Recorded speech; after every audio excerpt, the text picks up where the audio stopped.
அகிலம் டிவி நேயர்களுக்கு வணக்கம். கொட்டி தீர்க்க போகும் மழை, மக்களுக்கு விடுக்கப்பட்ட எச்சரிக்கை.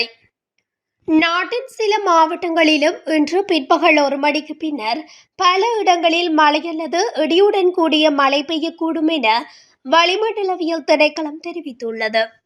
வளிமண்டலவியல் திணைக்களம் இன்று வெளியிட்டுள்ள அறிக்கையில் இதனை தெரிவித்துள்ளது. அந்த வகையில் மத்திய சப்ரகமுவ, ஊவா மற்றும் தென் மாகாணங்களில், அம்பாறை மற்றும் மட்டக்களப்பில் மாலை வேளைகளில் மழை அல்லது இடியுடன் கூடிய மழை பெய்யக்கூடும் என திணைக்களம் குறிப்பிட்டுள்ளது.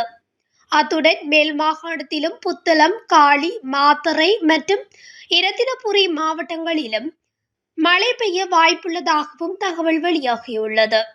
இதேவேளை மத்திய சப்ரகமுவ மற்றும் ஊவா மாகாணங்களில் சில இடங்களில் பனிமூட்டமான வானிலையும் நிலவக்கூடும். இடியுடன் கூடிய மழையுடன் தற்காலிகமாக வீசக்கூடிய பலத்த காற்று மற்றும் மின்னல் காரணமாக ஏற்படக்கூடிய அபாயங்களை குறைப்பதற்கு தேவையான முன்னெச்சரிக்கை நடவடிக்கைகளை எடுக்குமாறும் திணைக்களம் பொதுமக்களை கேட்டுக்கொண்டுள்ளது. இதுபோன்ற இலங்கையின் முக்கிய செய்திகளை உடனுக்குடன் தெரிந்து கொள்ள அகிலம் டிவி ஊடகத்துடன் இணைந்திருங்கள். நன்றி, வணக்கம்.